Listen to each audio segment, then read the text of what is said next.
بالك أن العدالة والتنمية مؤامرة هندوسية على المغرب؟ تبع معايا. من كيران أمين عام حزب العدالة والتنمية، سميتو كتكون من ابن وكيران. كيران اللي كتعني بموفلايز، بشعاع من الضوء باللغة السنسكريتية اللي هي لغة العبادة في الهندوسية.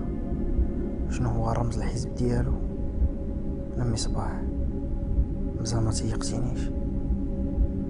خد السمية ديال أشهر الآلهة الهندوس: بيترافي ماتا الملقبة بأمون الأرض، جامبافو ملك الدبابة، دايوس بيترا اللي هو أبو السماء.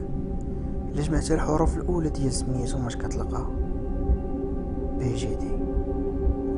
صدفة؟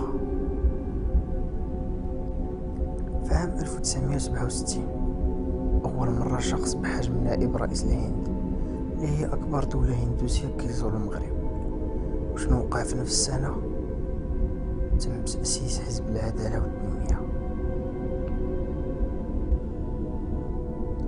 في نوفمبر 2013 كانت مسابقة ديال الأبقار في تارودانت، وكان نشاط عادي ما عمر حضر فيه شي وزير، إلا أن بن كيران أصر أنه يمشي براسو ويحضر ويدير تتويج لأجمل بقرة. والبقر كما تعرفوا حيوان مقدس عند الهندوس. وهاد الرمز اللي كيديرو بن كيران بيدو اش كيعني؟ هاد الرمز سميتو الماندالا، واللي هو في الهندوسية رمز حماية من الأشرار بحال العفاريت.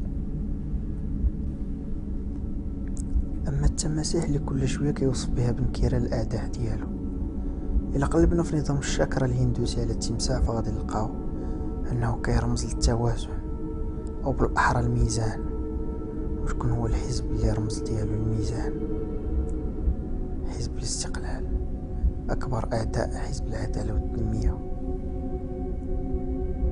وبلا ما ننساو الشعر الأبيض في وسط شعر الكحل اللي دايرو عزيز الرباع، وزير التجهيز والنقل في حكومة العدالة والتنمية، واللي كيتشبه به بالهندوسية أنديرا غاندي.